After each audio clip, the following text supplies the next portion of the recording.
The sky over New York City turned the color of a bruised plum at exactly noon on a Tuesday. There was no warning and no explosion. The sun simply dimmed as if it were sick.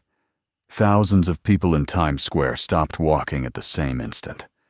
It was quiet for one heartbeat, and then the nosebleeds began.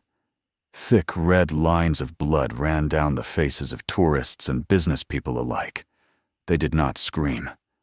They just stood still and looked up at the Vought Tower with eyes that had rolled back into their heads. The giant screens that usually played advertisements for energy drinks and movies turned to static. A sound echoed through the streets that sounded like a grandfather clock chiming. It was deep and loud, and it made the glass in the bus stops crack. The disruption was not just in the city.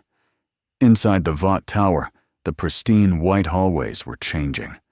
The air conditioning vents began to drip a black, sticky slime. It smelled like old earth and rotting meat. The slime moved on its own. It crawled across the floor and up the walls like vines. The security guards tried to radio for help, but their devices only played the sound of wet breathing. In the crime analytics room, a young woman named Sarah stood up from her desk. She began to float. She rose 3 feet into the air. Her friend screamed and tried to pull her down, but she was locked in place by an invisible force. Her bones began to snap one by one. First her fingers and then her arms twisted backward in impossible angles. She did not look in pain. She looked like she was seeing something beautiful and terrible. Her eyes were gone. In her place was a vision of a red storm and a house made of broken wood. The computers in the room exploded in sparks. The panic spread up the building floor by floor. The heroes who were supposed to save the day were the most afraid of all. On the 90th floor, the Deep was hiding in a bathroom. He held his head and sobbed because the fish in his tank were screaming at him. They were not speaking fish language anymore. They were speaking with the voice of a dead man he had bullied in high school. The voice told him to open the door. At the very top of the tower, Homelander stood alone in his penthouse. He was the strongest being on the planet. He could withstand nuclear weapons. But now he was shaking. He looked at his reflection in the heavy glass window. The reflection did not move when he moved. The reflection smiled a rotten smile while Homelander kept his face still. He felt a cold hand touch the back of his neck. He spun around with his eyes glowing red, ready to fire his lasers. There was no one there. But the room had changed. The carpet was gone. The floor was made of soft, wet vines. Dust floated in the air like snow. A voice spoke inside his mind. It was not a voice he knew. It was dry and calm and evil. It called him by his real name. It said, John. Homelander fired his heat vision at the wall in a panic. The red beams hit the wall but did nothing. The wall just absorbed the energy. The voice laughed. It was a laugh that sounded like rocks grinding together. The clock chimed for the 4th time. The barrier between the worlds had broken. The superheroes of this world were used to fighting soldiers and aliens and robots. They were not ready to fight their own nightmares. The Predator had arrived, and he found a world full of powerful victims ripe for the taking. Homelander crashed through the reinforced glass of the 99th floor and shot into the sky like a missile, leaving a trail of shattered safety glass falling onto the panic in the streets below. He flew until the air was thin and cold, where the curvature of the earth was visible, but he could not outrun the voice. The wind roared in his ears, but the dry, rasping whisper was louder. It told him that he was a lonely little boy in a laboratory. It told him that his mother did not love him because she did not exist. Homelander screamed and fired his heat vision into the empty clouds. The red beams boiled the moisture in the air, creating a massive cloud of steam, but there was nothing to hit. To the people on the ground, it looked like their savior was fighting an invisible enemy. To Homelander, it felt like he was fighting his own mind. He hovered there, panting, and his eyes darted around frantically. The red storm he had seen in his penthouse was gone, but the feeling of being watched remained. He felt a sticky sensation on his skin like spider webs. He wiped his face, but there was nothing there. For the first time in his life, John felt truly unsafe. He looked down at the city and saw the chaos spreading outward from Vought Tower. Police sirens wailed and smoke began to rise from the base of the building. He needed to go back down. He needed to be the hero. He needed the applause to drown out the whisper. But his body refused to move. The strongest man in the world was paralyzed by a fear he could not punch. Inside the tower, the situation was deteriorating rapidly. Ashley Barrett was running down the hallway on the 82nd floor in her high heels, clutching a tablet to her chest. Her hair was messy, and she was shouting orders at assistants who were no longer listening. The lights in the hallway flickered with a buzzing sound that made her teeth hurt. She tried to call the security team, but the line was dead. She turned a corner and skidded to a stop. The hallway ahead of her was gone. It had been replaced by a pulsating wall of wet, fleshy vines that blocked the path to the elevators. Spores floated in the air like dust motes in a sunbeam, but they were gray and cold. Ashley stared at the blockage. She had managed super-terrorists and corporate scandals and Homelander's mood swings, but she had never seen anything like this. A security guard named Miller walked up to the vines with his baton raised. He yelled at the mass to move. The vines reacted instantly. A tendril lashed out faster than a whip and wrapped around Miller's ankle. He barely had time to gasp before he was yanked into the wall of flesh. There was a wet, crunching sound, and then silence. Ashley screamed and dropped her tablet. She turned and ran back the way she came. She burst into the conference room, where Stan Edgar was sitting calmly at the head of the long table. He was looking at a file folder and seemed annoyed by the interruption. Ashley stammered that the building was eating people. Edgar looked up over his glasses.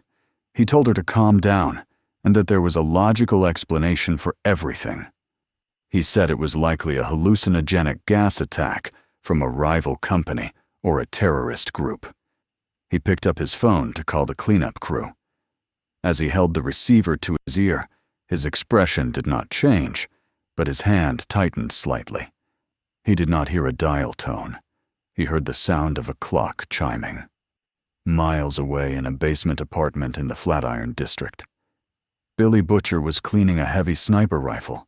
The television was on in the background, playing the breaking news footage of people freezing in Times Square.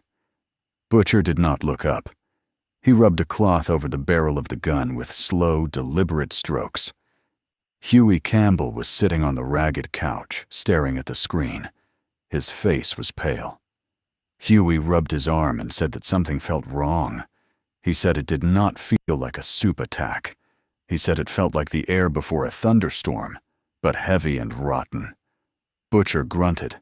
He said that everything was a Supe attack, eventually. He said that Vought probably cooked up a new batch of Compound V that turned people's brains to mush. Mother's Milk walked into the room carrying a crate of supplies. He looked at the TV and frowned. He said that the pattern was weird. He pointed out that the people freezing were not random. He said the news identified one of the victims as a Vought marketing executive and another as a lawyer who covered up collateral damage. He said it looked targeted. Frenchie came out of the back room, wiping grease from his hands. He looked at the screen and narrowed his eyes. He said the energy signature was strange. He said it was not chemical, and it was not radiation. He said it looked like a frequency. Kimiko was sitting in the corner. She was usually quiet, but now she was agitated. She was scratching at the wooden table with her fingernail. She could sense something the others could not. She could hear the breathing. Butcher stood up and racked the slide of his rifle. He said it did not matter what it was.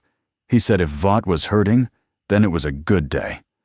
He said they were going to go take a look and see if they could stomp on Vaught's throat while they were down.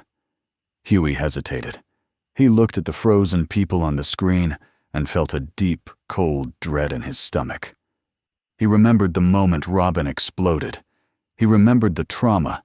He did not know it yet, but that trauma made him a beacon. Back at Vought Tower, the Deep was running. He had fled the bathroom and was sprinting down the emergency stairwell. He was gasping for air. The walls of the stairwell were sweating. Water was dripping from the concrete ceiling, but it was not clean water. It was dark and murky. The Deep could hear voices in the water. He heard the voices of lobsters he had eaten and dolphins he had failed to save. They were mocking him. He burst through a door onto the 50th floor, hoping to find help. The floor was empty. The cubicles were deserted. Papers floated in the air as if suspended in water. The Deep stopped. At the end of the long hallway stood a figure. It looked like a man, but it was made of exposed muscle and bone. It had no skin. It had a left hand that was huge and clawed. The Deep tried to summon his bravado. He puffed out his chest and shouted that he was a member of the Seven and that the intruder was under arrest. The figure did not move its legs, but it glided forward. The Deep blinked, and the figure was suddenly right in front of him. The Deep tried to punch it. His fist hit the figure's chest and felt like it was hitting a wall of solid rock. The figure grabbed the Deep's face with its large hand.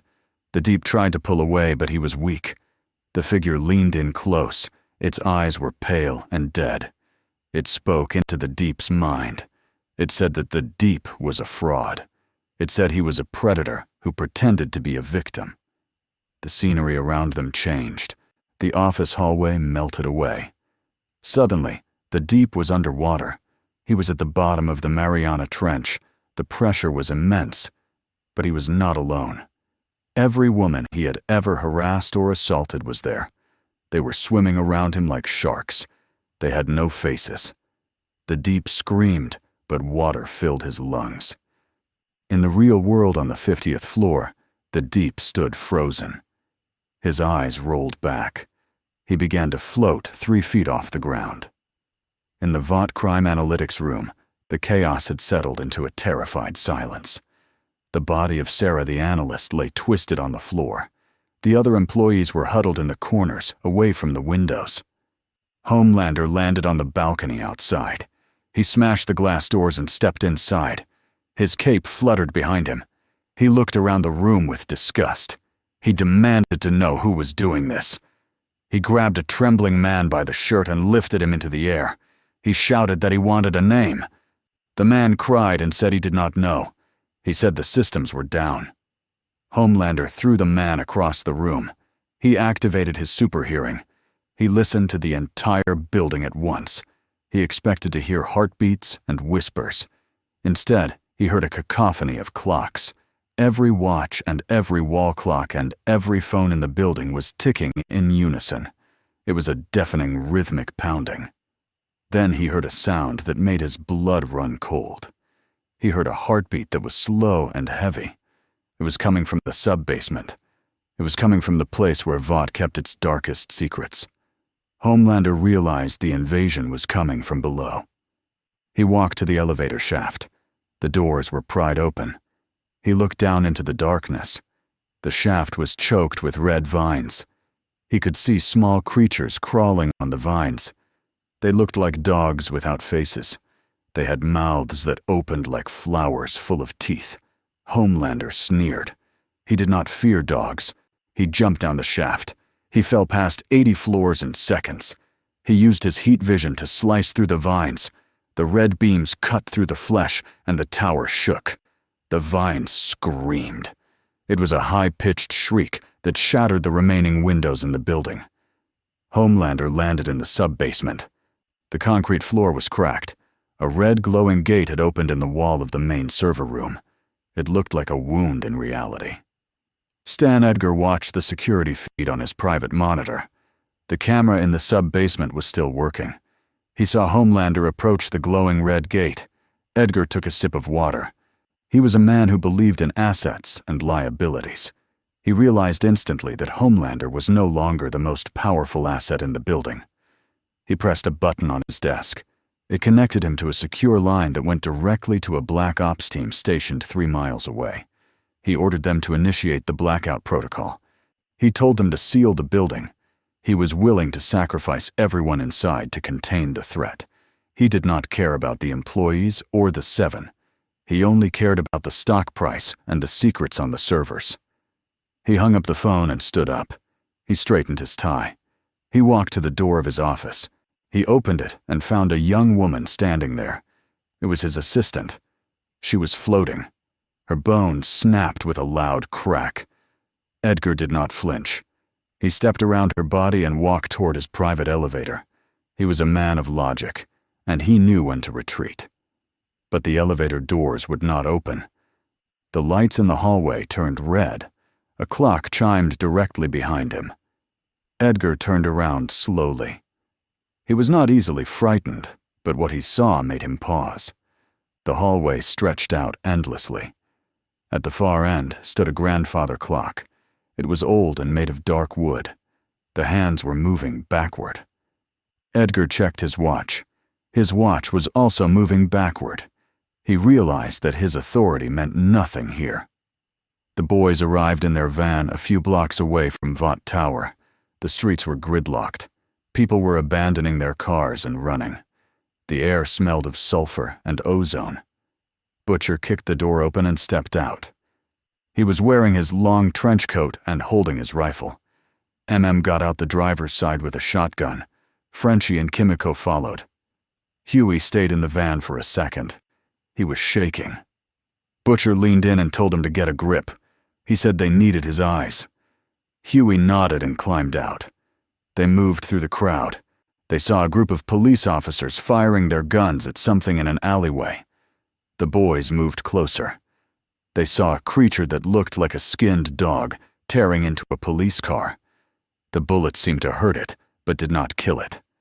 The creature turned and hissed. Its face opened up like a flower. Frenchie yelled that it was a biological weapon. Kimiko did not wait. She charged forward. She was fast and strong. She jumped on the creature's back and ripped its head open with her bare hands. Black slime sprayed everywhere. The creature fell dead. Butcher walked up and kicked the carcass. He said it was an ugly bastard. He looked up at the tower. The sky around the top of the tower was swirling with dark clouds. Lightning that looked like red veins struck the lightning rod. Butcher smiled a grim smile. He said he reckoned the big bad wolf was having a house party. He told the team they were going in the back way. They headed toward a subway entrance that connected to the tower's foundations. Inside the sub-basement, Homelander stared at the gate. He felt the energy radiating from it. It was toxic. He took a step forward. A voice came from the gate. It was the same voice from before. It welcomed him. It said it had been waiting for a champion. Homelander laughed. He said he was nobody's champion. He said he was a god. He fired his lasers at the gate. The beams hit the red energy and flared back. The explosion threw Homelander backward. He hit the wall and dented the concrete. He stood up angry. He heard skittering sounds. Hundreds of the dog-like creatures poured out of the gate. They swarmed over the server banks. Homelander started killing them. He moved at super speed. He ripped them apart and burned them to ash. It was easy. They were weak. He felt confident again. He was winning. But then the gate pulsed. A new figure stepped through. It was not a dog. It was a man wearing a tattered lab coat. He looked human, but his eyes were missing and his skin was gray. Homelander recognized him. It was Dr. Vogelbaum, the man who had raised him in the lab. The man Homelander had already killed. The dead man smiled. He said that John was a disappointment. Homelander stopped fighting. He stared at the ghost. The creatures swarmed around his legs, biting his impenetrable skin. Their teeth broke on his flesh, but he did not notice. He was trapped in the memory. The psychological attack was bypassing his physical invulnerability. Meanwhile, on the street level, Starlight was trying to help the civilians. She was wearing her civilian clothes, but her eyes were glowing. She used blasts of light to knock back the vines that were creeping out of the building's lobby. She found that the light hurt the vines. They recoiled and hissed when she blasted them. She yelled at the people to run. A news crew was filming her. She looked into the camera and told people to stay away from the city. She said Vought had lost control. Suddenly, she felt a sharp pain in her head. She fell to her knees. She heard the clock chime. She looked up and saw a woman floating above the crowd. It was Queen Maeve. Maeve had arrived to help, but she had been caught. Maeve was suspended in the air. Her eyes were rolled back. Starlight screamed her name. Maeve did not answer. Inside Maeve's mind, she was back on the airplane that she and Homelander had let crash. She was seeing the faces of the passengers. She was feeling the guilt that she drowned in alcohol every day. Vecna had found the crack in her armor. Starlight tried to blast the invisible force holding Maeve, but her light passed right through. Maeve's arm snapped with a loud pop that echoed across the square. The crowd screamed. Starlight watched in horror as the strongest woman she knew was broken like a doll. This was not a fight. This was an execution. The boys entered the subway tunnels. It was dark and damp. They used flashlights. The tracks were overgrown with the vines. The rats in the tunnel were dead. They had been twisted inside out. Frenchie knelt down to examine the vines. He touched one with the tip of his knife. The vine twitched. He said it was a hive mind. He said if they stepped on it, the brain would know. Butcher said he did not care if the brain knew. He said they were here to hunt. They moved deeper. They heard the sound of fighting from above. They were directly under the tower. Hughie stopped. He shone his light on the wall. There was a shadow burned into the concrete. It looked like the shadow of a person. Hughie touched the wall. He felt a psychic shock. He saw a flash of a red world. He saw a giant spider made of smoke looming over the city. He gasped and fell back. Caught him. Hughie said they had to leave. He said this was not Vought. He said this was hell. Butcher grabbed Hughie by the jacket. He said hell was where they lived. He said they were going to find the devil and put a bullet in him. They kept moving. They found a maintenance door that led to the sub-basement. Butcher placed an explosive charge on the lock. He blew the door. They stepped into the server room. They saw Homelander standing in the middle of the room. He was covered in black slime. He was shouting at thin air. He was crying. Butcher had never seen Homelander cry. It was terrifying. The gate pulsed again. The pressure in the room knocked the boys to the ground. The gravity shifted. Up became down. They were falling toward the ceiling. The world flipped. At the United Nations headquarters, the global alarm was raised. Satellites showed a massive energy spike in New York. The President of the United States was moved to a bunker. The military was mobilized. General Singer watched the reports. He saw the footage of Queen Maeve floating. He saw the creatures. He realized that the superheroes were not the solution to this. They were the targets. He authorized the deployment of the National Guard, but he knew it would be useless. He picked up a red phone. He called the only person he knew who dealt with the impossible. He called the Legend. The old man answered on the first ring. He sounded drunk. He told the general that he was too late. He said the bill had come due. He said the Supes had been playing God for too long, and now a real God had shown up to collect the rent. The general asked how to kill it. The Legend laughed. He said you don't kill a nightmare. You just wake up or you die. Back in the tower, the Deep was still floating. His mind was shattered. Vecna had stripped away every layer of his ego. The Deep was ready to serve. He fell to the floor, gasping. His eyes were no longer human.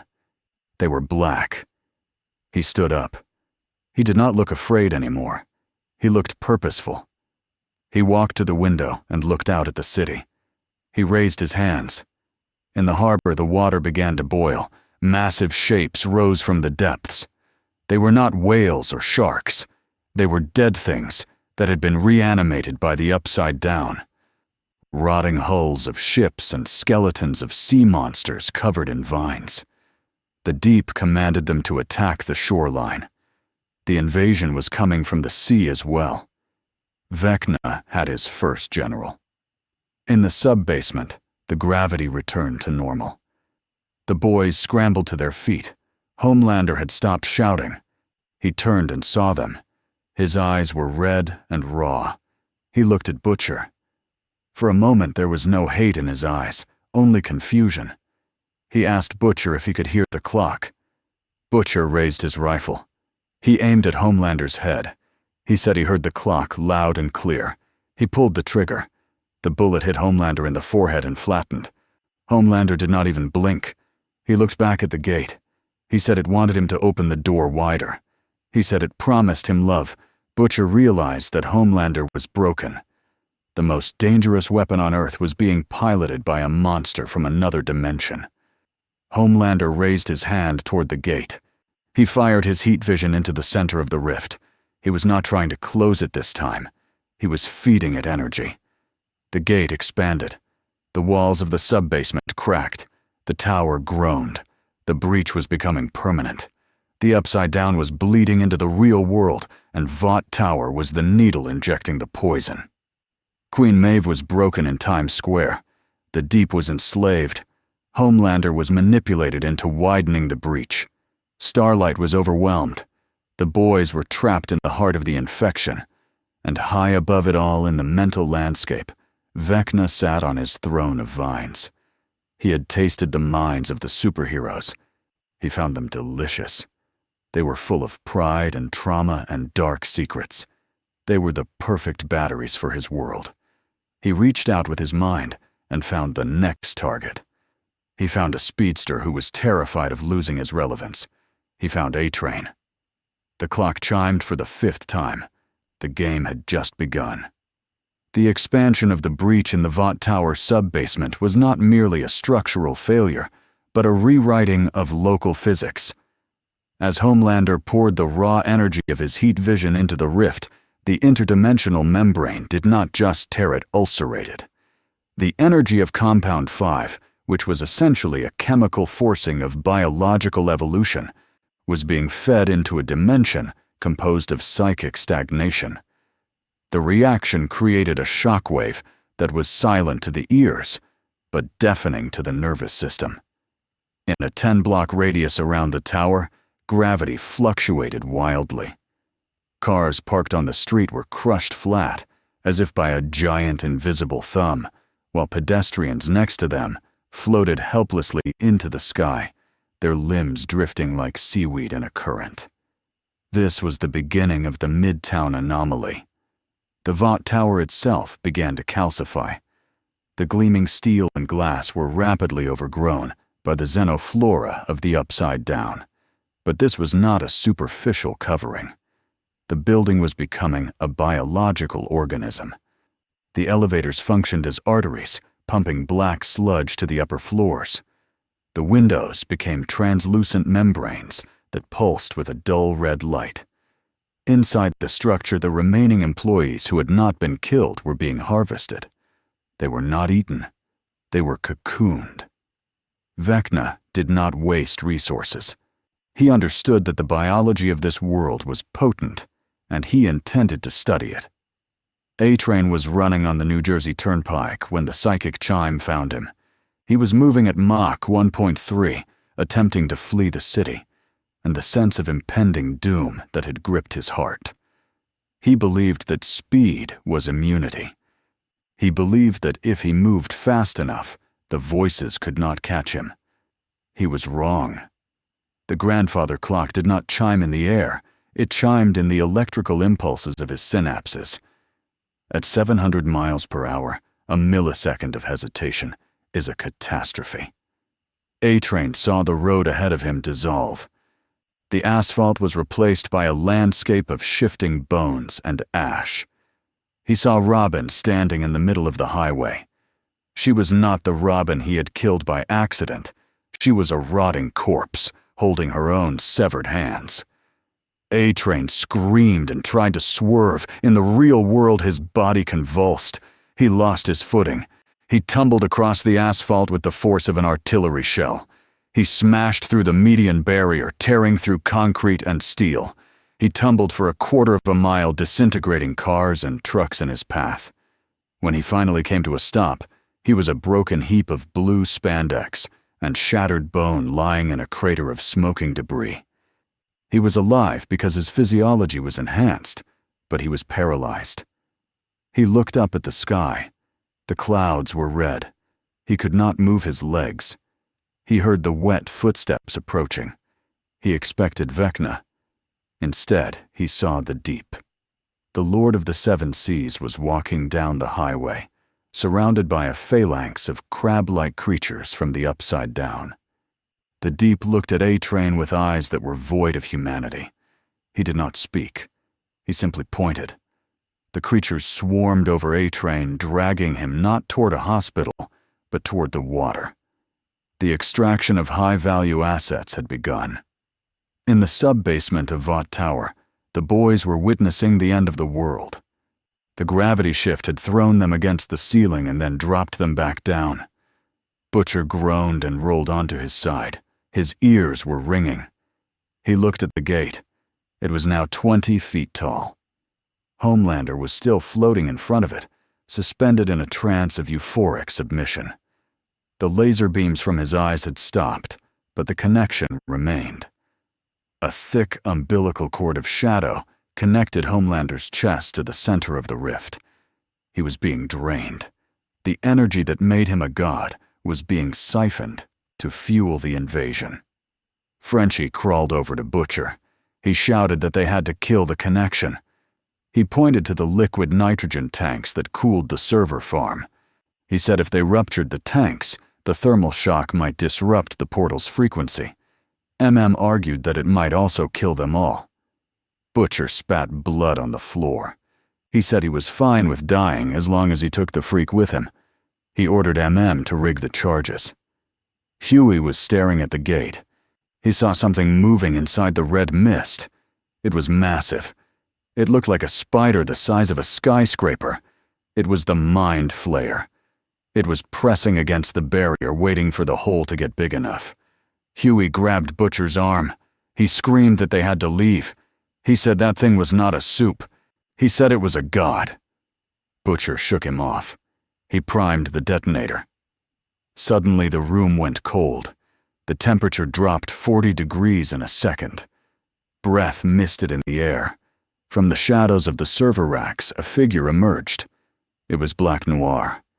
The silent ninja of the Seven stood perfectly still. His suit was torn. He was covered in the green blood of the demodogs he had slaughtered. He looked at Homelander, and then at the boys. Inside Black Noir's damaged brain, the cartoon animals that usually kept him company were screaming in terror. They were dissolving, melting into puddles of black goo. Black Noir was confused. He did not understand the threat. He only knew that Homelander was his leader, and Homelander was in distress. He charged at the boys. He moved faster than thought. He backhanded sending him flying into a server rack. He kicked Frenchie across the room. Butcher fired his rifle. The high-caliber round hit Noir in the chest plate, but barely slowed him down. Noir drew his knives. He prepared to gut Butcher. But then he stopped. He tilted his head. The voice of Vecna had entered his mind. But Vecna found no purchase there. Black Noir's mind was already a landscape of trauma and dissociation so profound that Vecna's usual tactics of guilt and shame did not work. Noir had no ego to break. He was a void. Vecna recoiled. For the first time, the invader felt confusion. Noir sensed the intrusion. He turned away from Butcher and looked at the gate. He saw the enemy. He sheathed his knives and walked toward the rift. He passed Homelander. He reached into the red energy. He was not trying to close it. He was trying to fight the voice. The energy lashed out. It stripped the armor from his arm. It burned his skin. Noir did not flinch. He punched the energy. The sheer absurdity of the action caused a ripple in the portal.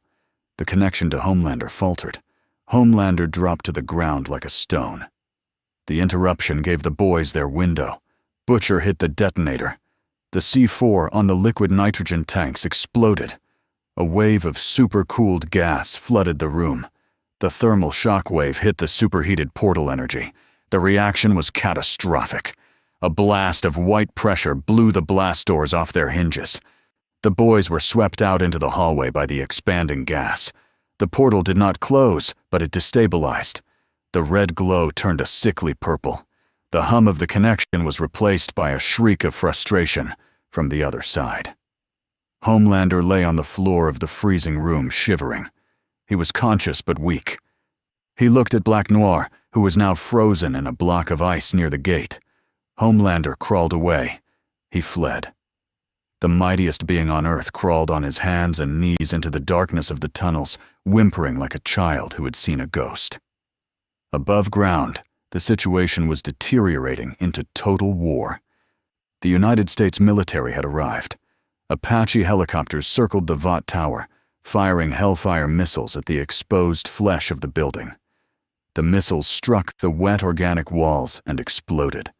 Chunks of meat and concrete rained down on the streets. But the building healed. The vines knit together almost instantly. The tower retaliated. Swarms of flying creatures, demobats, erupted from the broken windows. They were leather-winged predators with razor teeth. They swarmed the helicopters. They clogged the rotors with their bodies. 2 helicopters spun out of control and crashed into the adjacent buildings. On the ground, M1 Abrams tanks rolled down 7th Avenue. They fired their main cannons at the demo dogs that were hunting civilians. The 120 mm shells turned the creatures into mist, but there were too many of them. The soldiers were terrified.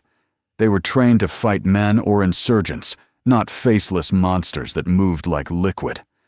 The morale broke when a tank commander opened his hatch to get a better view and was snatched by a vine that descended from a street lamp. He was pulled screaming into the air and torn in half. The line held for only 20 minutes before the retreat sounded. Manhattan was being ceded to the infection. Stan Edgar sat in a bunker in upstate New York.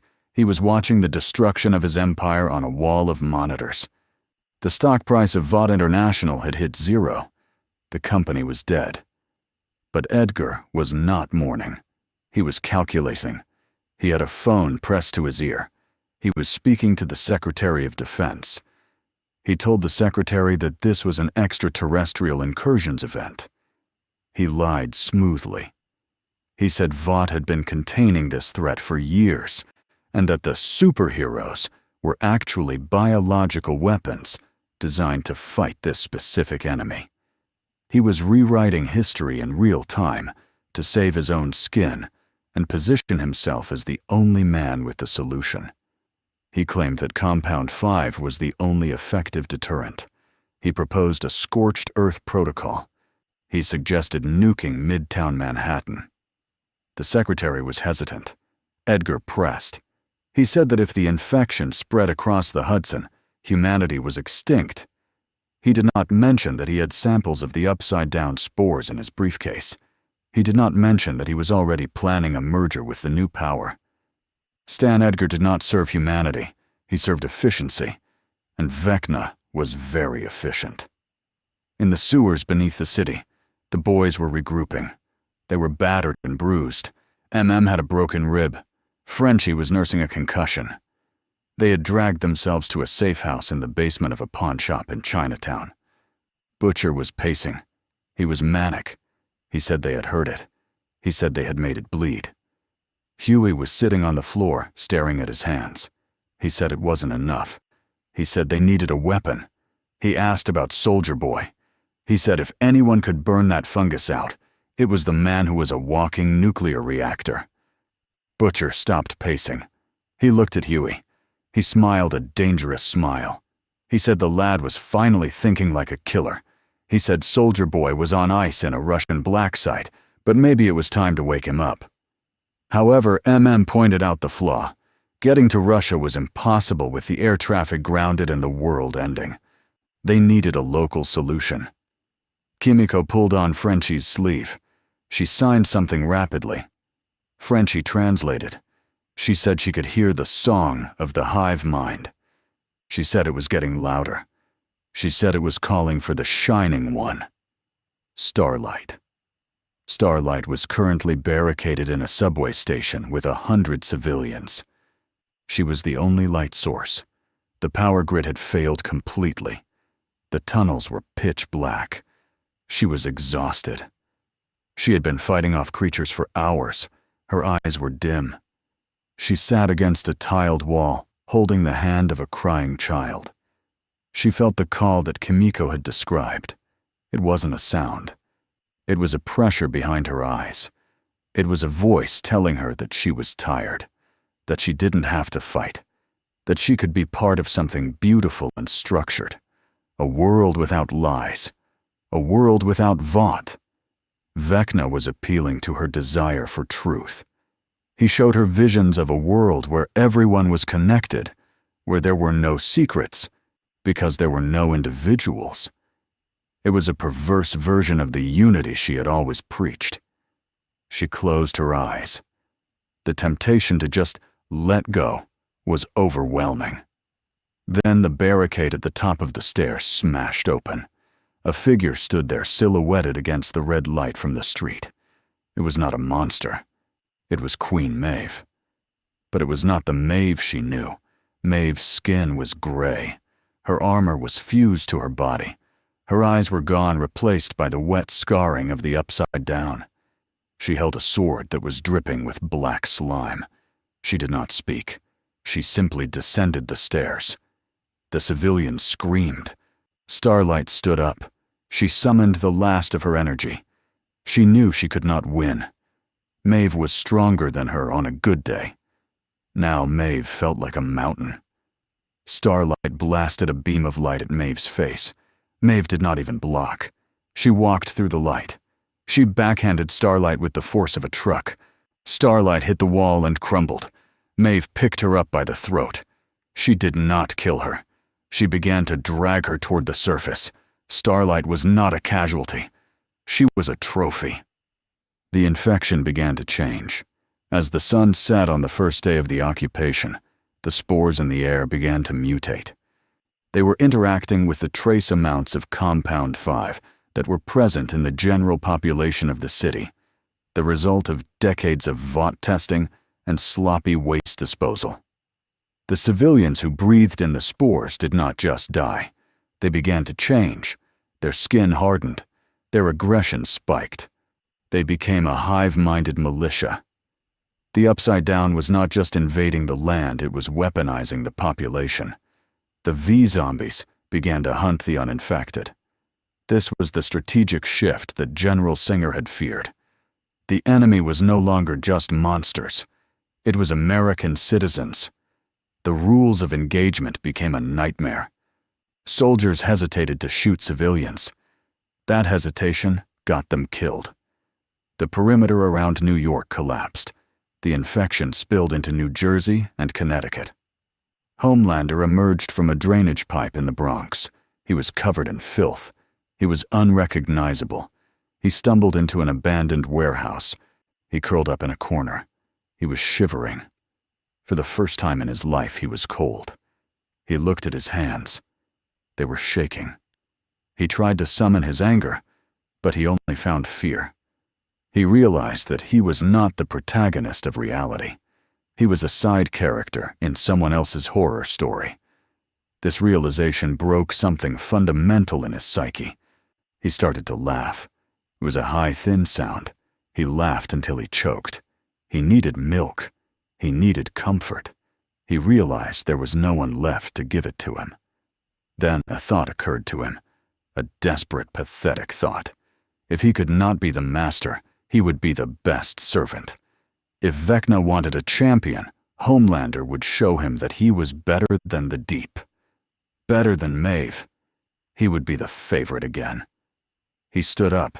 He wiped the slime from his face. His eyes glowed red, but the fire was different now. It was not the fire of a god. It was the fire of a fanatic. He flew up through the roof of the warehouse. He did not fly away. He flew back toward the tower. He was going to bend the knee. The Deep stood on the shoreline of Battery Park. The ocean behind him churned with the risen dead. He raised his trident. He was no longer the joke of the Seven. He was the warlord of the abyss. He felt the connection to Vecna strong and clear. He was given a new objective. He was to secure the nuclear power plants along the eastern seaboard. Vecna needed energy, massive amounts of it. The rift needed to widen enough to bring through the physical body of the Mind Flayer. The deep signaled his aquatic army. They marched out of the water. They were slow, but they were relentless. They marched past the Statue of Liberty. The statue was covered in red vines. The torch had been extinguished. In its place, a large, fleshy eye had grown blinking slowly, watching the harbor. The symbol of liberty had become a watchtower for the tyrant. In the bunker, General Singer made the call. He authorized the use of a tactical nuclear weapon. A low-yield warhead was to be fired at the Vought Tower. It was a desperate measure. The launch codes were verified. The key was turned. The missile launched from a submarine in the Atlantic. It streaked toward the city. It was Mach 5. It was unstoppable. The boys saw the contrail from their hideout. Butcher laughed. He said Uncle Sam was finally growing a pair. They watched the sky, waiting for the flash. The missile descended. But as it neared the airspace of the tower, it did not detonate. Homelander intercepted it. He did not destroy it. He caught it. He flew alongside the missile, matching its speed. He grabbed the fuselage. He used his strength to alter its trajectory. He strained his muscles, bulging. He turned the weapon around. He threw it. The missile flew away from the tower. It flew toward the fleet of Navy ships blockading the harbor. The warhead detonated over the water. A second sun appeared in the night. The shockwave capsized the destroyers. The electromagnetic pulse fried the electronics of the entire eastern grid. The darkness was now total. Homelander hovered in the glow of the mushroom cloud. He smiled. He had saved his new master. He had proven his worth. The fallout from the blast began to drift over the city. It was not just radioactive ash, it was mixing with the spores. The storm that followed was unlike anything recorded in meteorological history. It rained black rain. The rain burned the skin. It poisoned the groundwater. The environment was being reformatted. In the center of the storm, Vecna sat in the penthouse of the tower. He was pleased. The human weapon Homelander was proving useful. The capture of the light wielder Starlight was complete. The speedster was broken. The warrior Maeve was enslaved. The resistance was scattered. Vecna turned his attention to the only variable that remained opaque, the man named Butcher. Vecna could not see Butcher's mind clearly. It was clouded by a rage so thick it acted as a psychic shield. Vecna was intrigued. He decided that he would not kill Butcher. He would cultivate him. He would see what a man with nothing to lose would do when offered the ultimate power. Vecna extended his consciousness. He whispered to Butcher across the city. He did not offer peace. He offered revenge. He whispered that the only way to kill a monster was to become one. The geopolitical containment failing. The nuclear option had failed. The Seven were dismantled and repurposed as generals of the apocalypse. The eastern seaboard was dark. The breach was stable. And in the silence of the blacked-out city, a new sound began to rise. It was the sound of millions of people screaming in unison as the hive mind asserted its control. The transformation of Earth had passed the point of no return. The era of superheroes was over. The era of the Upside Down had begun. The darkness that fell over the eastern seaboard was absolute. When the EMP struck, it did not just kill the lights, it killed the hum of civilization. The ventilation systems in hospitals stopped. The pumps in the subways failed. The electric locks on prisons disengaged. In the silence that followed, the only sound was the wind howling through the canyons of steel and the rising chorus of the hive mind. The biological infestation of New York accelerated in the dark. Without the UV radiation from the city lights, and with the electromagnetic field disrupted, the vines grew with terrifying speed. They wrapped around the Empire State Building like a constrictor snake, crushing the masonry, until the iconic spire tilted 5 degrees to the south. The city was being digested. In the basement of the pawnshop in Chinatown, the boys sat in the dark. They had lit a single kerosene lantern, which cast long, dancing shadows on the walls, filled with stolen guitars and old watches. The mood was funeral. They had watched their best shot literally get thrown back in their face. Butcher was sitting on a crate, sharpening his knife. The sound of steel on stone was rhythmic and aggressive. He was muttering to himself. He was listing names. Not just the Supes, but the people he had lost. Becca, Lenny. The list was getting longer. Hughie was pacing the small room. He looked sick. The radiation from the fallout was seeping into everything, and although they were sheltered, the psychological weight was heavy. Hughie stopped and looked at Frenchie. He asked if the Geiger counter was still ticking. Frenchie nodded without looking up. He was working at a workbench surrounded by beakers and vials. He was trying to synthesize a compound using the cleaning chemicals and some samples of the black sludge they had scraped off Kimiko's boots. Frenchie said the radiation was high, but not lethal yet. He said the bigger problem was the air. He held up a vial. The black sludge inside was moving. It was reacting to the heat of the lamp. Frenchie said it was photosensitive, but adaptive. He said it was rewriting the DNA of whatever it touched. He said they were not fighting an invasion. They were fighting an extinction event. Mother's Milk was checking their weapons. He looked tired. He had a picture of his daughter Janine taped to the stock of his rifle. He asked Butcher what the plan was. He said they couldn't just sit here and wait for the air to turn to poison. Butcher stopped sharpening his knife. He looked up. His eyes were hard. He said the plan hadn't changed. He said they were going to kill the head of the snake. MM pointed out that the snake had just eaten a nuke and had Homelander on a leash. Butcher slammed the knife into the crate. He stood up. He said they needed an equalizer. He looked at Frenchie. He asked if the cocktail was ready. Frenchie hesitated. He said he was working on a defoliant based on the chemical structure of the vines, but it was unstable. He said to make it potent enough to hurt Vecna, they would need a delivery system that could bypass his telekinesis. They needed a distraction, and they needed a sample of pure compound V to act as a binding agent. The sludge bonded with V. If they could corrupt the V, they could poison the hive mind through the connection. Butcher smiled. It was a grim, skull-like smile. He said he knew where to get V. He said Vought had a distribution hub in the Bronx. It was likely overrun, but it was their only chance. Kimiko stood up. She made a sign. Frenchie translated. She said she would go. She said she could move through the city without being seen. She said the monsters ignored her, sometimes because she had V in her blood. They smelled her as kin until she attacked. Butcher shook his head. He said they were all going. He said this was a one-way trip. They loaded up the van. It was an old diesel model that had survived the EMP. They drove out into the nightmare. The streets of Chinatown were unrecognizable. The red lanterns were gone, replaced by glowing red pustules that hung from the streetlights. The people who had not escaped were wandering the streets. They were the V-zombies. Their skin had turned gray and hard like chitin. They moved in perfect unison. When one turned, they all turned.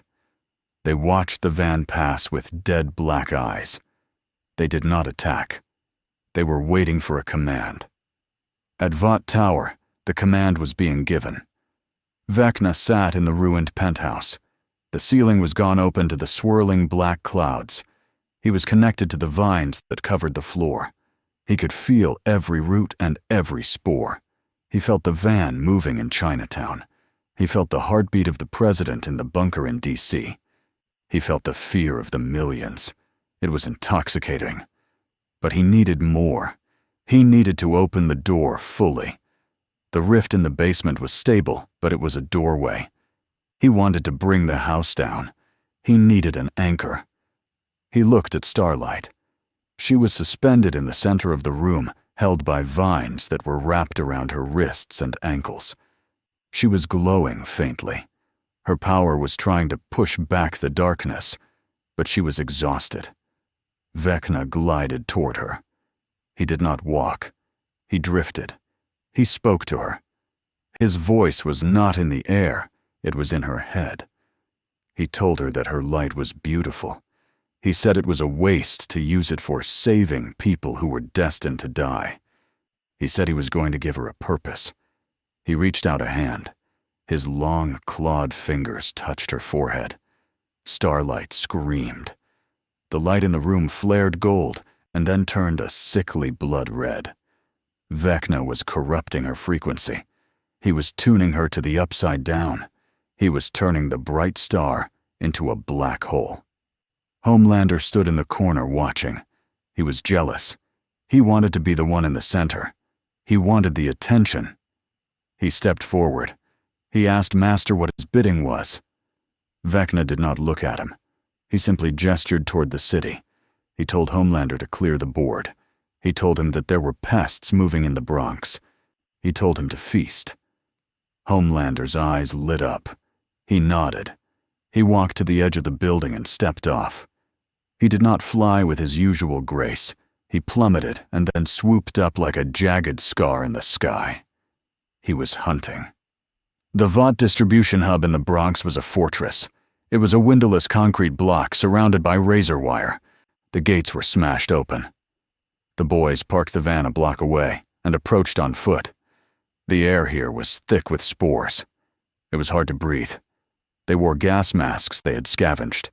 The sound of skittering was everywhere. They entered the warehouse. It was a slaughterhouse. The Vought security team had been torn apart. But the creatures here were different. They were not just dogs. There were things that looked like men, but with split faces and elongated limbs. They were wearing shredded tactical gear. The V-zombies had evolved. They were using weapons. One of them saw the boys. It raised a rifle and fired. The boys scrambled for cover. returned fire with his shotgun. The buckshot hit the creature but did not kill it. It just staggered and kept coming. Frenchie threw a chemical grenade. It exploded in a cloud of green gas. The acid melted the creature's face. It fell, screaming. Butcher yelled for them to move. They pushed toward the secure storage locker in the center of the warehouse. They needed the V. Kimiko was a whirlwind. She tore through the creatures protecting her family. She was faster than them. She ripped spines and shattered skulls. But for everyone she killed, two more appeared. They were fighting a tide. They reached the locker. It was locked with a biometric scanner. The power was out, so the scanner was dead. Butcher didn't hesitate. He pulled out a breaching charge and blew the door. Inside were racks of blue vials. Compound V. Pure and uncut. Butcher grabbed a case. He looked at it. He saw his reflection in the glass. He looked tired and old. He took a vial out. He held it up. He thought about the power. He thought about Homelander. He thought about how good it would feel to tear Homelander's head off with his bare hands. He looked at Hughie. Hughie was watching him. Hughie shook his head. He begged Butcher not to do it. He said it was poison. Butcher hesitated. Then the roof came off. Homelander crashed through the ceiling debris raining down like mortar fire. He landed in the middle of the room. He stood up and dusted off his shoulder. He looked different. His suit was dirty. His hair was matted. But his smile was the same. It was the smile of a bully who had found a smaller kid to torment. He looked at Butcher. He said hello. He said he could smell the V. He asked if Butcher wanted a hit. Butcher dropped the case. He stepped in front of Hughie. He told Homelander to come and get it. Homelander laughed. He used his heat vision. He swept the room. The boys scattered. The laser cut through the concrete columns like butter. The warehouse began to collapse. Kimiko charged Homelander. She jumped on his back. Homelander reached back and grabbed her by the hair. He threw her through a brick wall. She flew out into the street. Frenchie screamed her name. He fired his gun at Homelander. The bullets bounced off. Homelander walked toward Frenchie. He was going to kill him slowly. Butcher looked at the vial in his hand. He looked at his team dying. He made the choice. He did not inject the V. He smashed the vial on the ground. Then he smashed another, and another. He was soaking the floor in compound V. Homelander stopped. He looked confused. He asked what Butcher was doing. Butcher grabbed a flare from his belt. He lit it. The red light illuminated his face. He said he was salting the earth. He threw the flare into the puddle of V. Compound V was highly volatile. It was chemical energy. When the flare hit it, it didn't just burn. It reacted. The warehouse exploded. It was a blue-white detonation that incinerated the V-zombies and sent a shockwave through the Bronx. Homelander was engulfed in the fireball. The blast threw Butcher and the others out into the alleyway. They landed hard. Butcher was burned. His coat was smoking. But he was alive. He looked back at the ruins. The fire was burning blue. Homelander rose from the flames. He was untouched by the fire, but he was furious. The explosion had destroyed the V. The resource Vecna wanted to study was gone. Homelander had failed his master. He screamed. It was a sound of pure frustration. He flew out of the fire and hovered above the boys. He raised his hands to crush them. But then he stopped. He clutched his head. Vecna was punishing him. The pain was immediate and blinding. Vecna's voice was a drill in his temple. He told Homelander to return. He told him he was a clumsy child. Homelander whimpered. He looked at Butcher one last time with hate in his eyes, and then turned and flew back toward the tower. He was leashed. The boys dragged themselves into the van. They were battered. They had destroyed the V-supply, but they had no weapon. Frenchie was driving. He was weeping. He said Kimiko was gone. He said she didn't come back to the van. MM touched his shoulder. He said Kimiko was tough. He said she would find them. But the mood was broken. They had survived, but they had not won. They drove south toward the river. They needed a place to hide. Meanwhile, in the Atlantic Ocean, the escalation was reaching its peak. The Deep was leading his army toward the mainland. The coastal cities were flooding. But it was not just water. The Deep had used his control over marine life to breach the containment vessels of the offshore drilling platforms. He was bringing an oil slick with him, a black tide. The oil mixed with the spores and the slime, creating a toxic sludge that coated everything. The Deep rode on the back of a mutated whale, its skin covered in barnacles and eyes glowing red. He felt powerful. He felt necessary. He hit the beaches of Long Island. The National Guard was waiting. They fired artillery. The shells hit the water and exploded geysers of black sludge. The Deep laughed. He commanded the water to rise. A tidal wave of toxic sludge crashed over the seawall. It swept away the tanks and the soldiers. The invasion of the land had begun in earnest. Back at the tower, the ritual was entering its final phase. Vecna had what he needed. He didn't need the chemical V. He needed the essence of a Supe. He needed the soul. He was draining Starlight. Her light was flickering. She was seeing memories of her childhood. She was seeing the pageants. She was seeing the lies. Vecna twisted them. He showed her that her mother never loved her, only the fame. He showed her that Hughie was weak and would eventually resent her power. He was breaking her tether to humanity. Starlight wept. Her tears were glowing.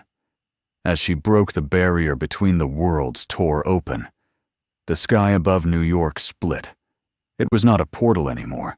It was a merger. The red lightning of the Upside Down arced across the real sky. The Mind Flayer began to descend.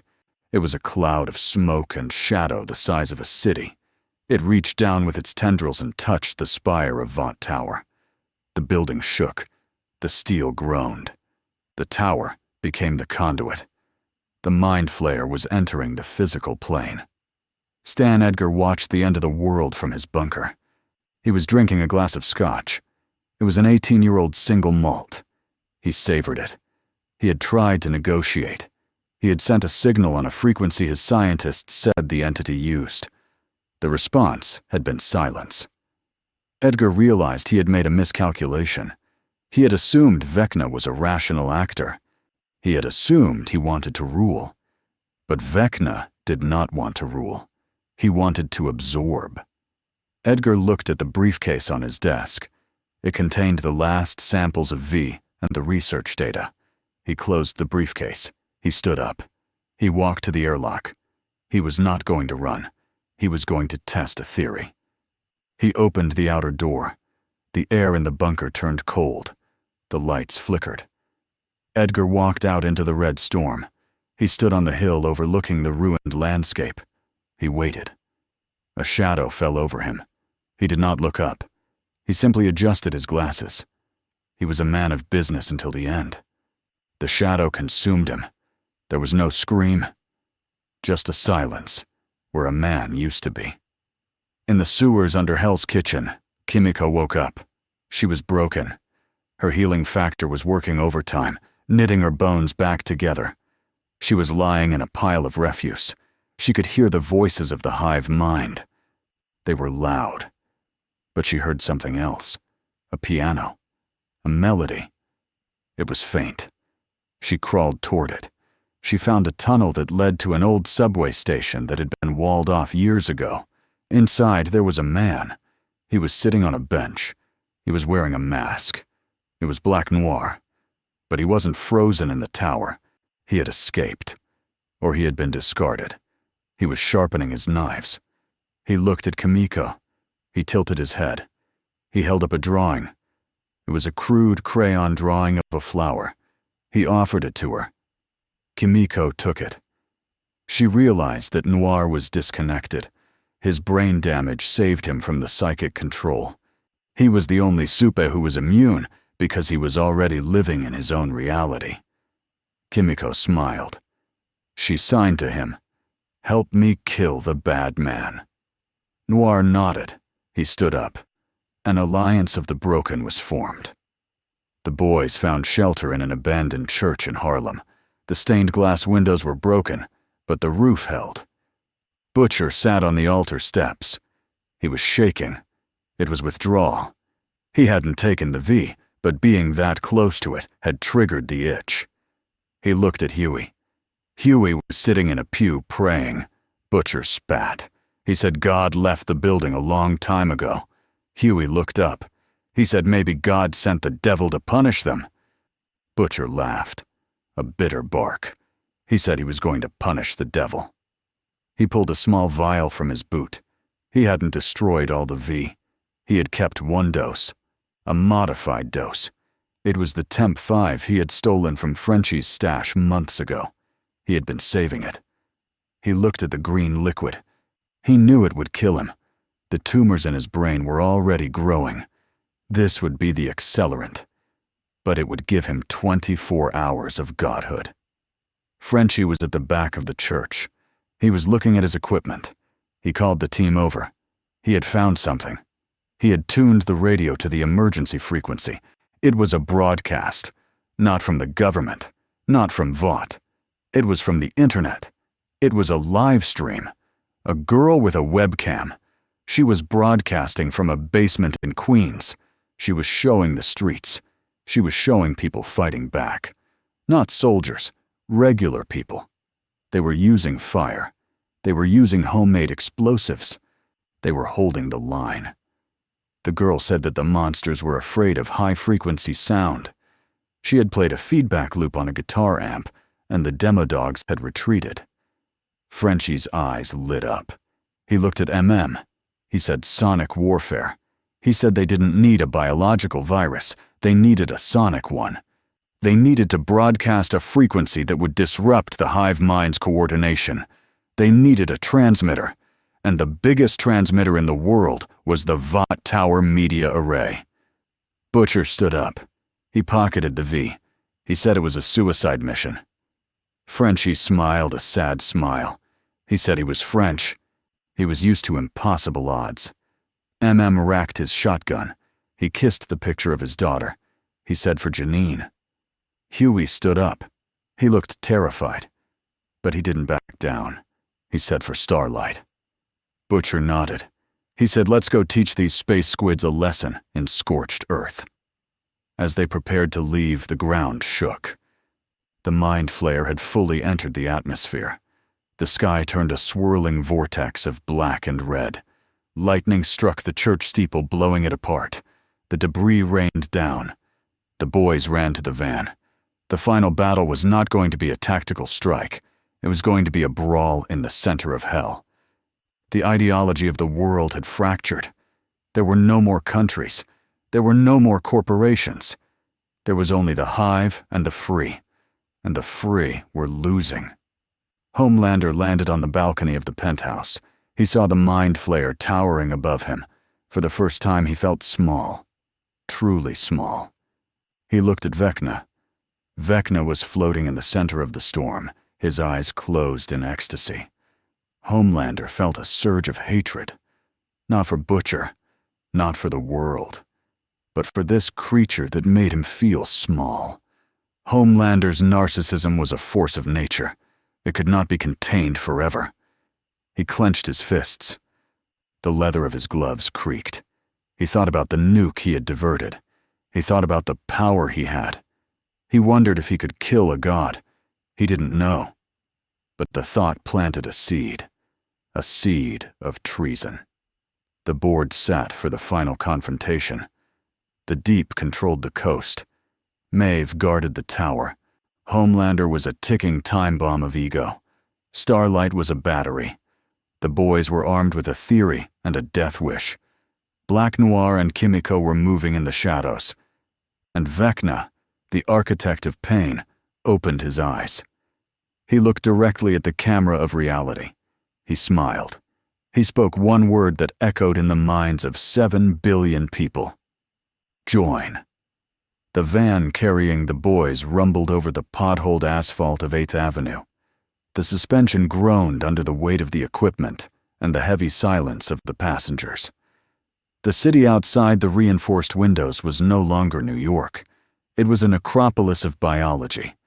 The buildings were draped in thick, pulsating membranes that looked like the lining of a stomach. The streetlights were gone, replaced by bioluminescent pods that cast a sickly green glow on the wreckage. The air was thick with a fog that tasted of copper and mold. Frenchie drove with white-knuckled intensity, dodging abandoned tanks and piles of calcified bodies. He was navigating by memory because the GPS was dead, and the street signs had been digested by the city. Beside him, Mother's Milk checked the charge on the sonic emitter they had built. It was a jury-rigged contraption made of car speakers, police sirens, and a stolen Vought sonic cannon. It looked like a pile of junk, but it was their only hope of breaking the hive mind's hold. In the back of the van, Butcher sat alone. He held the vial of Temp Vive in his hand. The liquid glowed with a toxic green luminescence. He stared at it with a mixture of longing and hatred. He could feel the tumors in his brain throbbing, a dull headache that never went away. He knew that taking this dose was a death sentence. The previous doses had already turned his brain into a ticking clock, but he did not care. He looked at Hughie, who was cleaning his glasses nervously. Butcher saw the fear in the kid's eyes, but also the resolve. He realized that Hughie had stopped trying to save the world and had started trying to save his soul. That was dangerous. Butcher uncorked the vial. He didn't make a speech. He didn't ask for permission. He jammed the needle into his neck and pushed the plunger. The effect was instantaneous. His veins turned black. His eyes dilated until they were entirely black. Power rushed through him like a freight train. It wasn't the clean power of a natural Supe. It was dirty. It felt like burning oil in his blood. He gasped and dropped the empty vial. He looked at his hands. Lasers danced under the skin. He was ready. The van hit a barricade of vines, and lurched to a halt 3 blocks from Vought Tower. The tires spun uselessly on the wet, slick pavement. Frenchie cursed and killed the engine. They were on foot now. They kicked the doors open and spilled out into the street. The air was colder here in the shadow of the tower. The sound of the city was a low, wet thrumming, like a giant heart beating underground. They moved in a tactical formation. Butcher took point. He didn't need a gun anymore. He walked with the swagger of a man who could level a building. Hughie and carried the heavy sonic emitter between them. Frenchie covered the rear. They had not gone 50 yards when the ambush happened. It wasn't monsters. It was the V-zombies. They poured out of the alleyways and the shattered storefronts. Hundreds of them. They moved with a jerky, coordinated rhythm. They didn't scream. They just hissed. Butcher didn't hesitate. He let the rage take over. His eyes glowed a brilliant, painful yellow. He fired twin beams of heat vision into the crowd. The lasers were jagged and unstable, crackling with raw energy. They cut through the first rank of zombies, slicing them in half. The smell of burning ozone and cauterized flesh filled the street. Butcher laughed. It was a terrible sound. He waded into the mob, swinging his fists. Each punch hit with the force of a cannonball, shattering bone and sending bodies flying through brick walls. He was a whirlwind of violence. He was clearing a path. But for every zombie he killed, 3 more took its place. They were swarming over the emitter. was using a shotgun to blast them back, but he was running out of shells. Hughie was using a crowbar, swinging wildly. He was screaming. A zombie grabbed Hughie's arm, its grip like a vice. It opened its mouth to bite. Suddenly, a black shape dropped from the sky. It landed on the zombie's back and drove a knife through its skull. It was Black Noir. The silent ninja had arrived, and he was not alone. Kimiko landed beside him. She was moving so fast, she was a blur. She ripped the throat out of the zombie holding Hughie. She looked at Frenchie and nodded. The alliance of the broken had held. Noir and Kimiko formed a perimeter around the team. They were a threshing machine. Noir fought with a mechanical precision, his movements economical and brutal. Kimiko fought with feral intensity. Together they bought the team the seconds they needed. Butcher looked at Noir.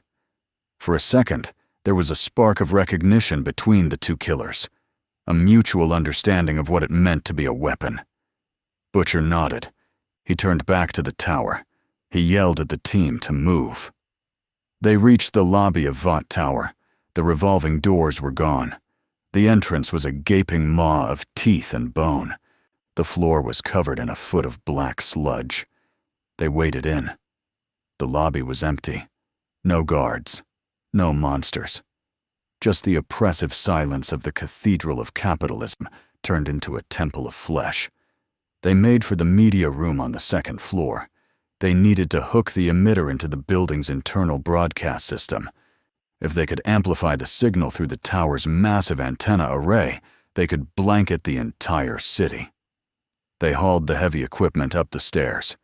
Butcher stayed at the bottom of the stairs, watching the door. He was the rear guard now. He felt the sickness rising in his gut. The Temp 5 was eating him alive.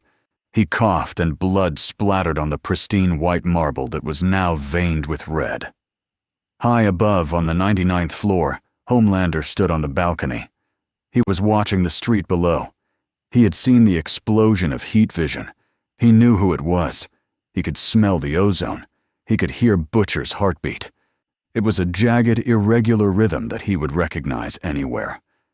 Homelander narrowed his eyes. He leaned over the railing. He could fly down there in 2 seconds. He could rip Butcher's head off. He could crush the van. He could end the threat. He tensed his muscles preparing to launch, but then he stopped. He looked back into the penthouse. He saw Vecna floating in the center of the room, feeding on Starlight. He saw the way the vines caressed Vecna's skin. He saw the adoration in the eyes of the Deep, who was kneeling by the throne. Homelander felt a surge of cold, jealous hatred. He was the hero. He was the main character. And this fungal wizard, had turned him into a butler. Homelander made a choice.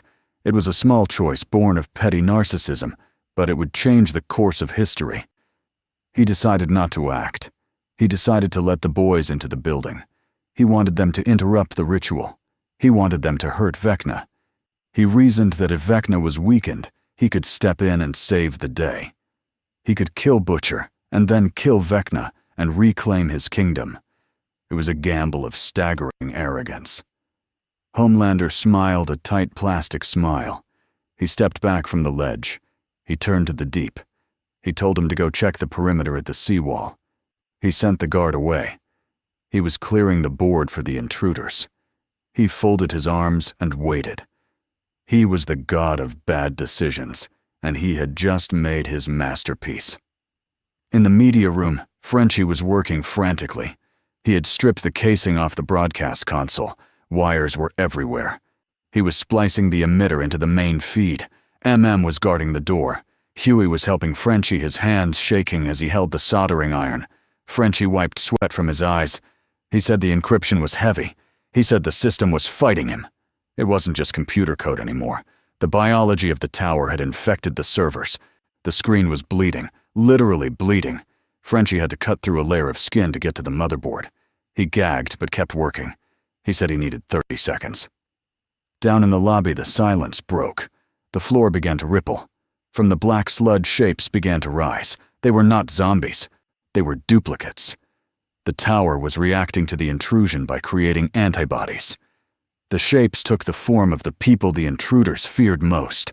Butcher saw Becca rise from the slime. She was pale and dead and holding her bleeding throat. She looked at him with accusing eyes.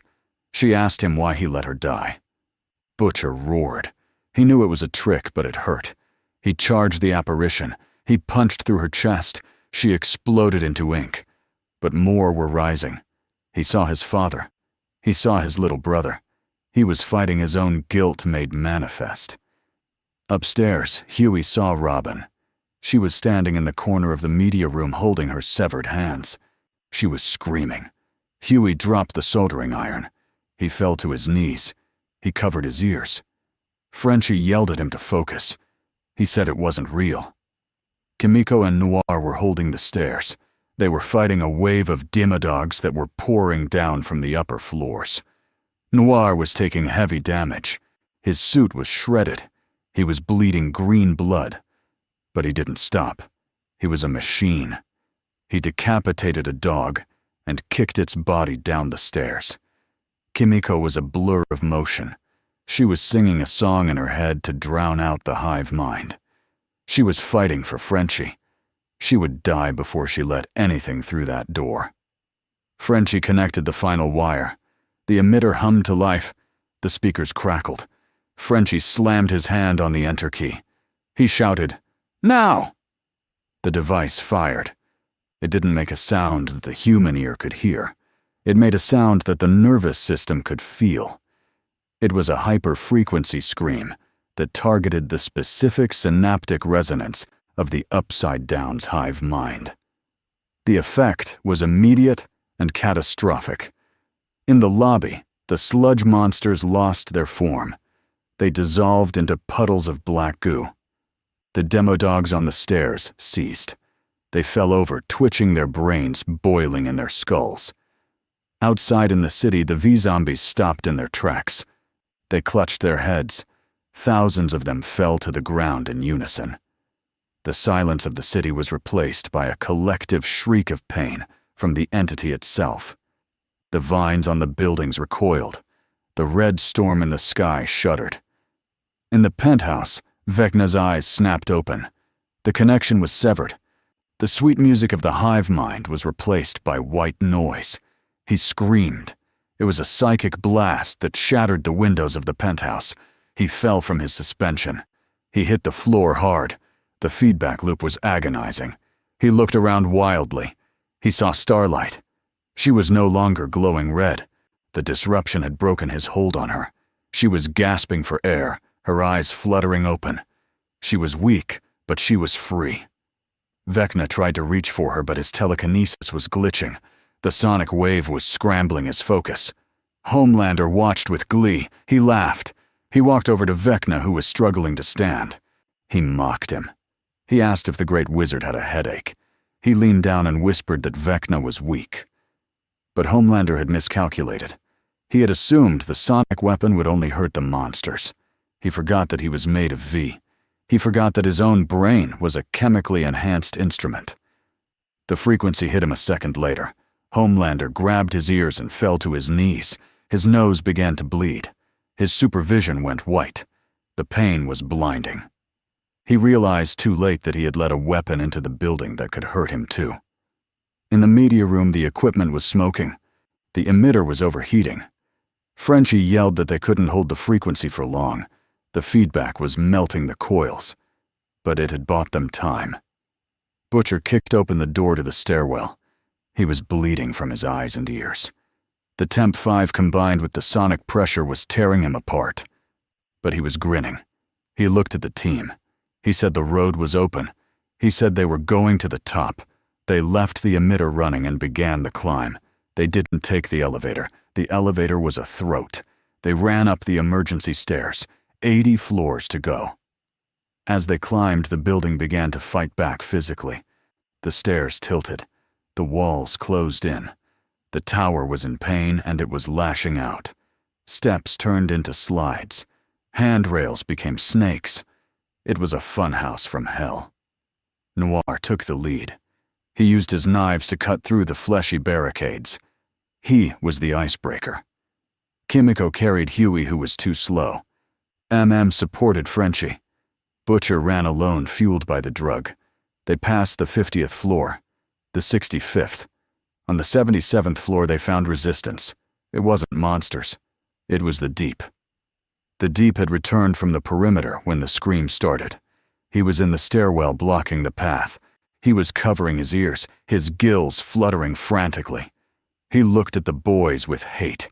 He summoned the water from the building's fire suppression system. The pipes burst. A torrent of black water rushed down the stairs. It was a flash flood. Butcher didn't stop. He charged up the stairs into the water. He fired his laser eyes through the deluge.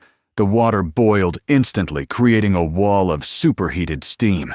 The Deep screamed as the steam burned his gills. Butcher burst through the cloud and grabbed the Deep by the throat. He didn't say a witty line. He didn't hesitate. He slammed the Deep against the concrete wall. He squeezed. The Deep's eyes bulged. He clawed at Butcher's arm, but he was no match for the V-enhanced rage. Butcher threw him over the railing. The Deep fell into the dark center of the stairwell, screaming until he hit the bottom with a wet thud. One general down. They kept moving. They reached the 90th floor. The air was thin. The sonic emitter below finally burned out. The screaming stopped. The silence returned, but it was different. It was the silence of a predator that had been woken up and was now truly angry. The building stopped shifting. The walls went rigid. Vecna had regained control. But he was no longer playing. He was no longer trying to recruit. He was trying to erase. On the roof, the Mind Flayer shifted. The giant shadow spider lowered itself. It wrapped its legs around the top 10 floors of the tower. Its body began to phase through the glass and steel. It was merging with the room. Inside the penthouse, the atmosphere changed. The gravity increased. Starlight tried to stand but was pinned to the floor. Homelander was on his hands and knees, panting. He looked at Vecna. Vecna stood up. He was no longer the humanoid figure. He was growing. His skin was splitting. He was revealing his true form. He was becoming an avatar of the Mind Flayer. He looked at Homelander. He didn't speak. He simply backhanded him with a telekinetic blow that sent Homelander flying through 3 interior walls. Homelander landed in the rubble of his bedroom. He was buried. The door to the penthouse exploded inward. Butcher stepped through. He was a mess. His trench coat was gone. His shirt was torn. His skin was gray, and his veins were black. He looked more like a monster than the thing he was here to kill. Behind him stood the boys. Noir, Kimiko, Frenchie, Hughie. They were battered, bleeding, and terrified, but they were there. Butcher looked at the transforming Vecna. He looked at Starlight pinned to the floor. He looked at the pile of rubble where Homelander was buried. He cracked his neck. He spat a tooth onto the floor. He looked at Hughie. "Right then," Butcher said, his voice a gravelly rasp. "Don't blink." Butcher charged. But he didn't charge at Vecna. He charged at Starlight. It was a move of pure tactical insanity. Vecna expected an attack on himself. He raised a shield, but Butcher slid across the floor, grabbing Starlight by her vest. He hurled her toward the window, toward the open air. Hughie screamed. Starlight fell out of the building, but as she fell, she hit the fresh air. She hit the sunlight that was trying to break through the clouds. She realized what Butcher had done. He hadn't thrown her to her death. He had thrown her to her power source. In the room, she was being smothered by the darkness. Outside, she was free. Starlight's eyes flared white. She stopped her fall. She hovered. She began to pull energy from the sun above the clouds. She became a star. Vecna roared. He turned his attention to Butcher. He raised a hand. Butcher was lifted into the air. His bones began to crack. But Butcher just laughed. He was high on pain. He fired his lasers directly into Vecna's face. The red beams hit the gray flesh and burned. Vecna recoiled, dropping Butcher. Butcher hit the floor and rolled, coming up with a crowbar he had snatched from the debris. He swung it at Vecna's knee. It was a street fight now. The cosmic horror was being dragged down into the mud. Black Noir and Kimiko attacked from the flanks. They moved in perfect sync. Noir leaped for Vecna's throat, while Kimiko slashed at his tendons. Vecna was overwhelmed by the ferocity. He was used to fear, not this suicidal aggression. He lashed out with vines impaling Noir through the chest. Noir gasped. He looked down at the vine. He looked at Kimiko. He grabbed the vine, holding him in place. He pulled himself forward, sliding the vine deeper into his chest so he could reach Vecna. He stabbed his knife into Vecna's shoulder. It was a mortal wound for a mortal man, but Noir was already dead inside. He was just finishing the job. The tower groaned. The structural integrity was failing. The Mind Flayer was pressing too hard. The concrete began to crack. The floor tilted. Frenchie and MM were sliding toward the edge. Hughie grabbed them. They were dangling over the abyss. The battle was turning into a chaotic freefall. And in the rubble, Homelander stirred. He pushed the concrete off his chest. He stood up. He saw the chaos. He saw Butcher fighting a god. He saw his team dying. He saw his tower falling. He felt something he hadn't felt in years. He felt irrelevant. And that was the one thing he could not abide. His eyes glowed red. He didn't aim at Butcher. He didn't aim at Vecna. He aimed at the ceiling. At the Mind Flayer itself. He screamed a scream of pure ego and flew straight up. He was going to punch the sky. The tower crumbling, the heroes scattered and the villains turning on each other. The final convergence had begun, not with a plan, but with a collapse. The sonic weapon had been the key, but the door it opened led to a room with no floor. The boys were now fighting in a falling building against a god, a monster, and a narcissist. The ground was rushing up to meet them. The structural failure of the Vought Tower was not a clean demolition, but a chaotic unraveling of physics and biology. As the top 30 floors sheared off from the main trunk of the building, the sensation was not one of falling, but of the world violently rushing upward. Inside the penthouse, the gravity shifted sideways. The debris of luxury furniture and concrete slabs became lethal projectiles. Butcher did not let go of Vecna.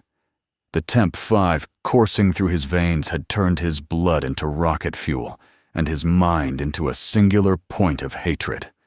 He drove his crowbar into Vecna's ribs as they tumbled through the air surrounded by a cloud of shattered glass. Vecna shrieked a sound that was less a voice and more a tearing of the psychic fabric. He lashed out with telekinetic panic, gripping Butcher by the throat and slamming him into a falling steel beam. Butcher coughed blood, but he grinned, his teeth stained red. He headbutted the entity, the impact cracking the chitinous armor on Vecna's forehead. They were two monsters locked in a suicide pact, plummeting toward the streets of Manhattan. Above them, the sky was screaming. Homelander had flown directly into the mouth of the Mind Flayer. The sheer scale of the entity was incomprehensible to the human mind, even a super-powered one. It was a cloud of smoke and shadow the size of a mountain range, composed of billions of particulate spores that acted as a single neural network. Homelander fired his heat vision at full power. The twin beams of red energy cut a swath through the black clouds, evaporating the smoke instantly. But it was like trying to fight a hurricane with a flashlight.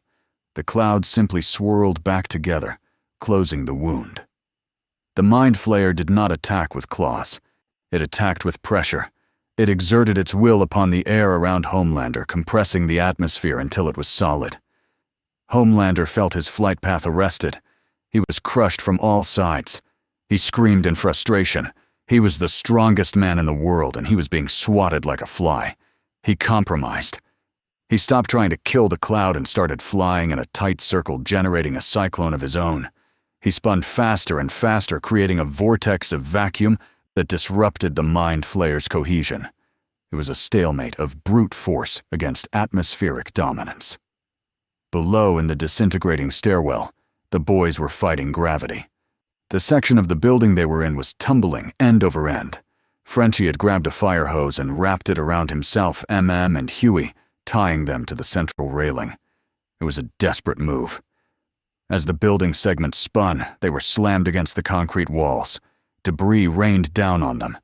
Hughie was screaming, but the sound was lost in the roar of the collapse. Kimiko and Noir were not tied down. They were surfing the debris. Kimiko dug her claws into a sliding slab of concrete, riding it as it crashed through the floors below. Noir was falling freely. He bounced off walls, his body taking punishment that would have liquefied a normal human. He did not make a sound. His objective was clear. He was following the target. He watched Butcher and Vecna falling below him, and he angled his descent to intercept. The impact was registered on seismographs as far away as Philadelphia. The top third of the Vought Tower crashed into the intersection of 57th Street and 7th Avenue. The force of the collision vaporized the asphalt and collapsed the subway tunnels beneath. A cloud of dust and pulverized concrete rose 1,000 feet into the air. It was a mushroom cloud of urban decay. For a long moment there was silence. Then the fires began. The friction of the collapse had ignited the gas lines. Blue flames erupted from the ruins, mixing with the red spores of the Upside Down. In the center of the crater, Butcher pushed a slab of concrete off his chest. He gasped for air, inhaling dust and smoke. His left arm was broken, the bone protruding through the skin, but the Temp 5 was knitting the flesh back together before his eyes. It was an agonizing process. He stood up, swaying. He looked around. The crater was a hellscape. Twisted steel beams stuck out of the ground like ribs. The dust hung thick and heavy, blocking out the sun. In the center of the wreckage stood Vecna. The entity was damaged. His left arm was missing, torn off in the fall. His skin was cracked, leaking black ichor. But he was still standing. He was drawing power from the ground. The vines that had infested the city were slithering toward him, fusing with his legs, repairing his damage. He was growing larger again. He looked at Butcher with eyes that held no more arrogance, only cold extermination. Butcher spat a glob of blood. He raised his fists. But before he could charge, a bolt of white lightning struck the ground between them. It was not weather. It was Starlight. She landed in a crouch, the pavement cracking beneath her. She was glowing with an intensity that was hard to look at. She had drained the solar energy from above the cloud layer, and she was vibrating with power. Her eyes were solid white. She did not speak.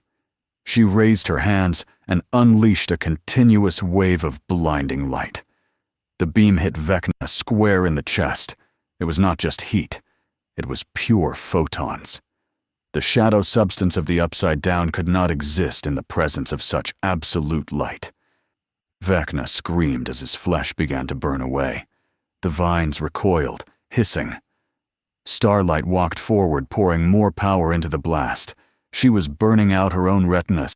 She was tearing her own muscles, but she did not stop.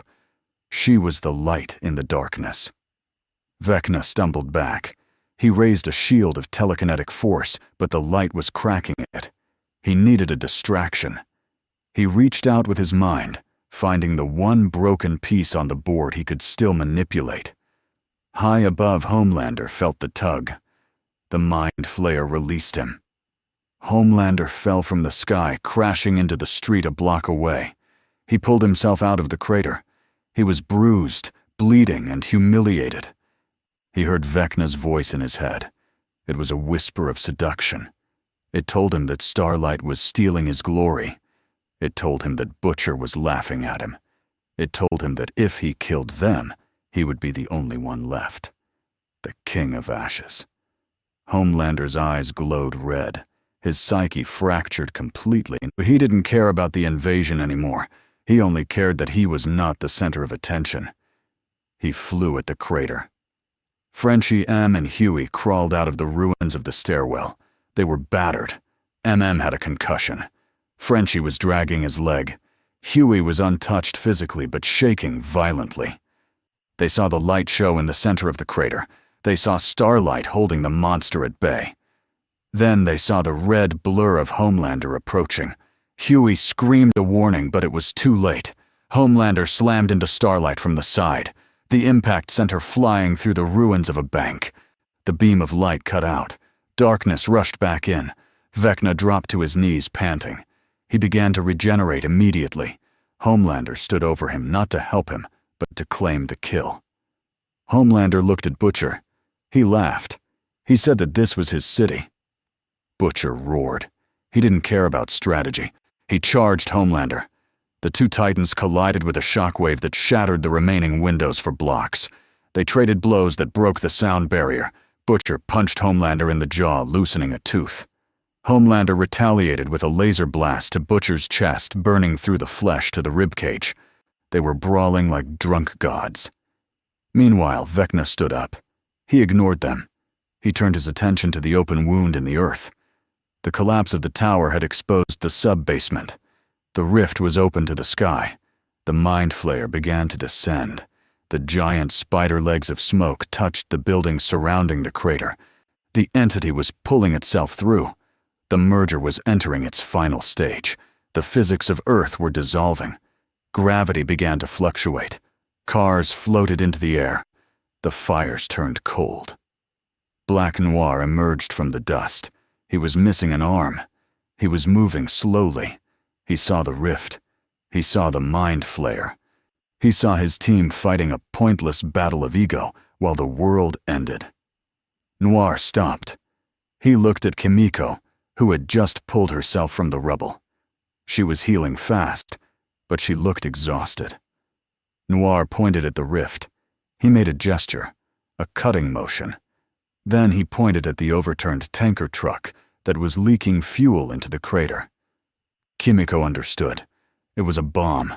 They needed to blow the rift, not with C4, with everything.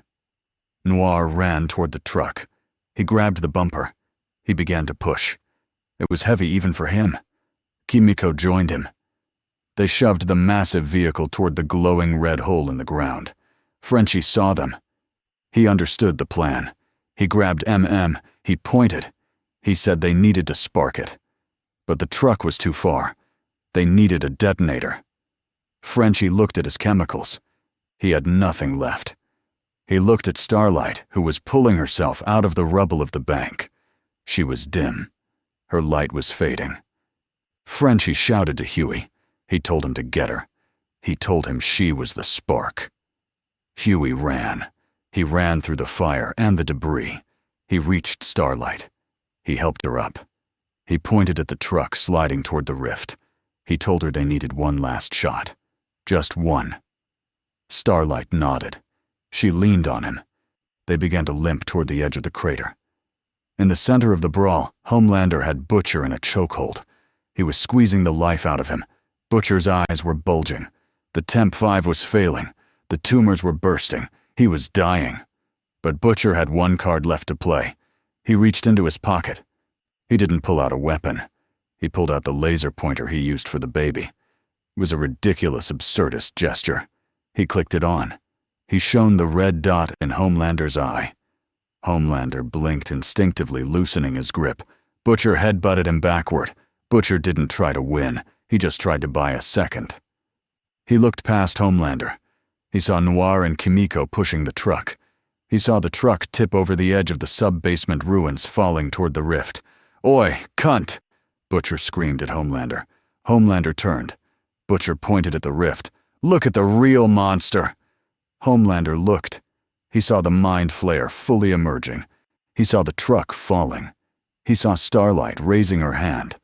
And for one fraction of a second, the part of John that was still human, the part that actually wanted to be loved, made a calculation. If the world ended, there would be no one to love him. If he saved it, he would be the hero forever. It was the ultimate act of narcissism masquerading as heroism.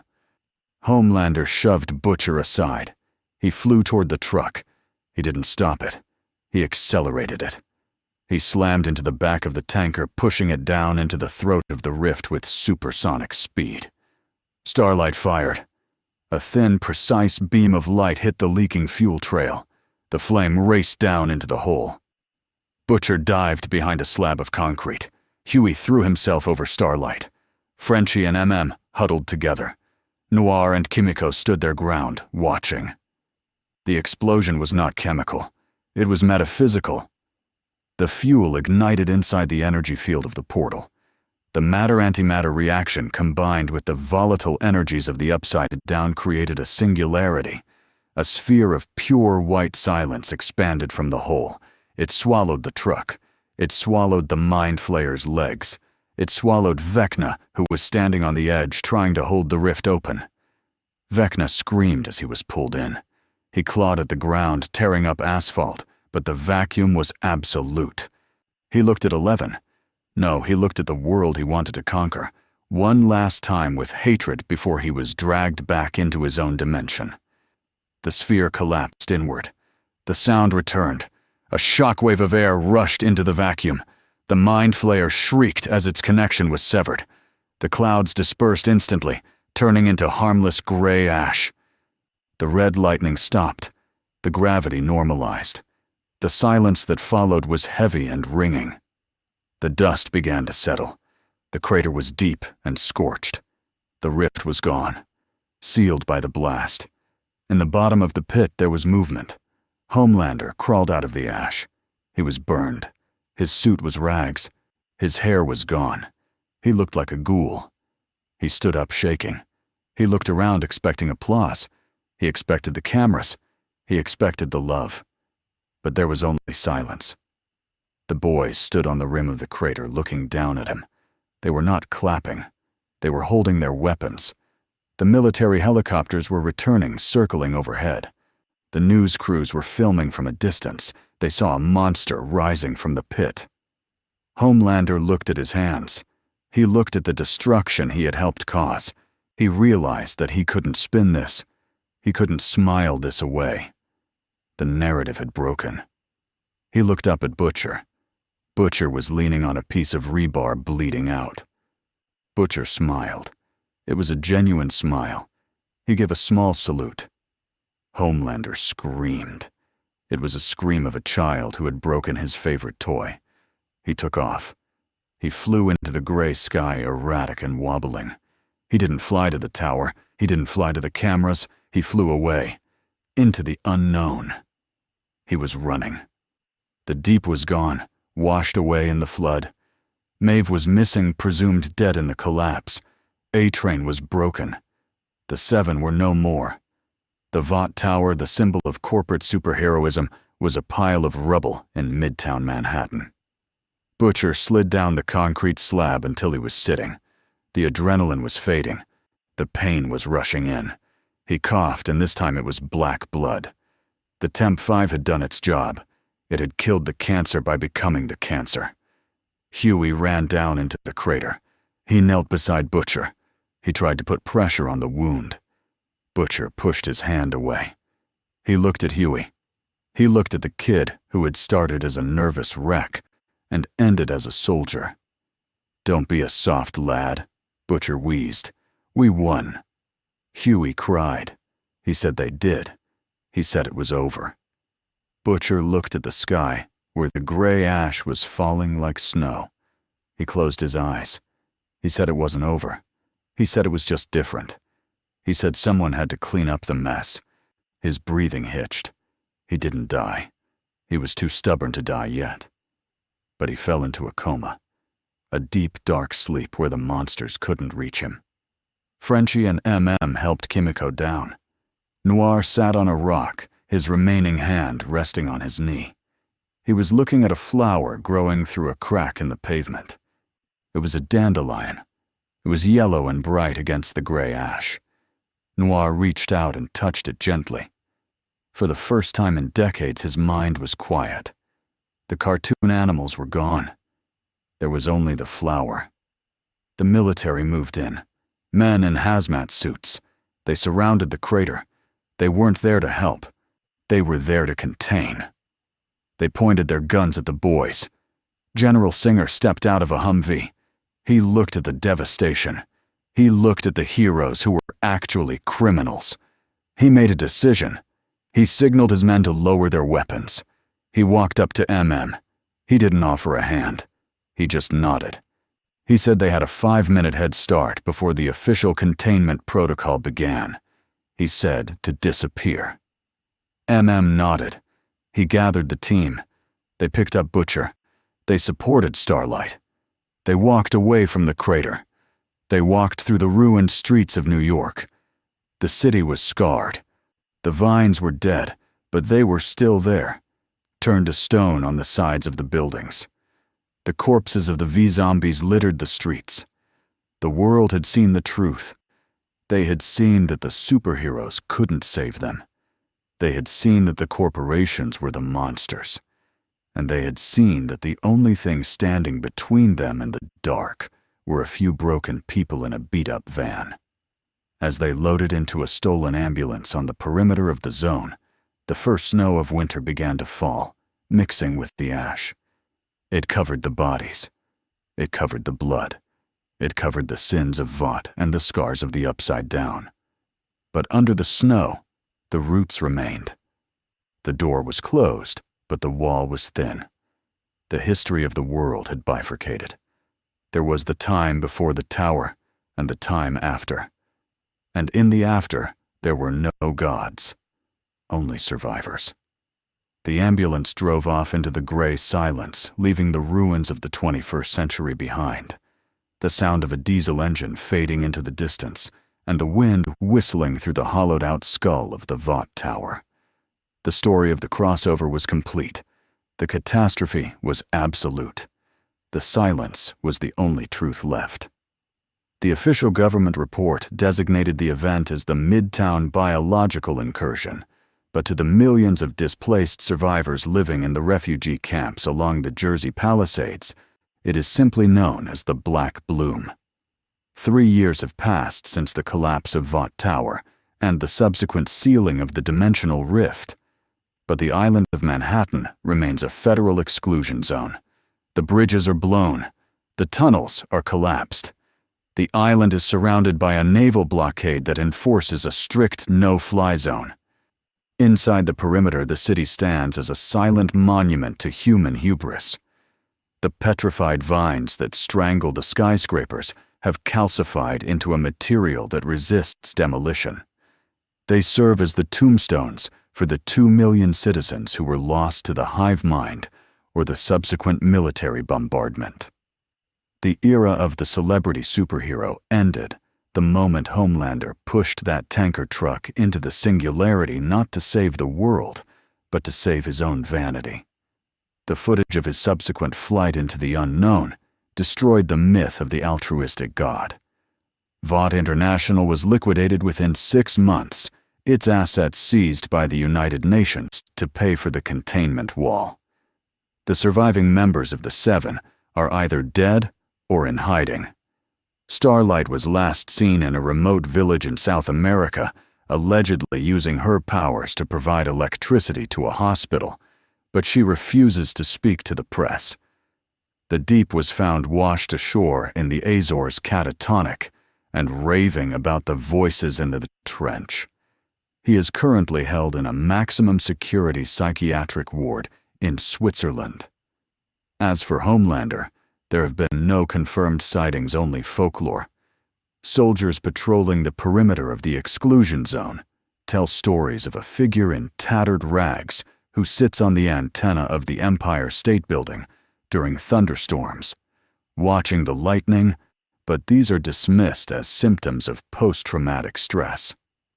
The most lasting scar, however, is not physical, but psychological. The world now knows that reality is thin. The existence of the Upside Down proved that there are predators in the dark that science cannot explain, and lasers cannot kill. A new religion has sprung up in the Midwest called the Church of the Ticking Hand, which worships the entropy of the rift. Suicide rates spike every time a grandfather clock chimes on television. The boys remain ghosts. There are redacted files in the CIA archives that suggest a covert unit is still operating, hunting down the remaining pockets of V-infected biology that sprout up in the sewers of major cities, but their names are erased from the record. Billy Butcher is officially listed as deceased, killed in the collapse. In reality, he lies in a medically induced coma, in a black site in Nevada, his brain activity monitored 24 hours a day. The doctors say he is dreaming. They say his brain patterns mimic the signal of the rift. They are afraid to wake him up because they do not know if he is the lock keeping the door closed or the key waiting to turn. The world moved on, but it moved on with a limp. The silence returned to the cities, but it is a watchful silence. Everyone is waiting for the clock to chime again.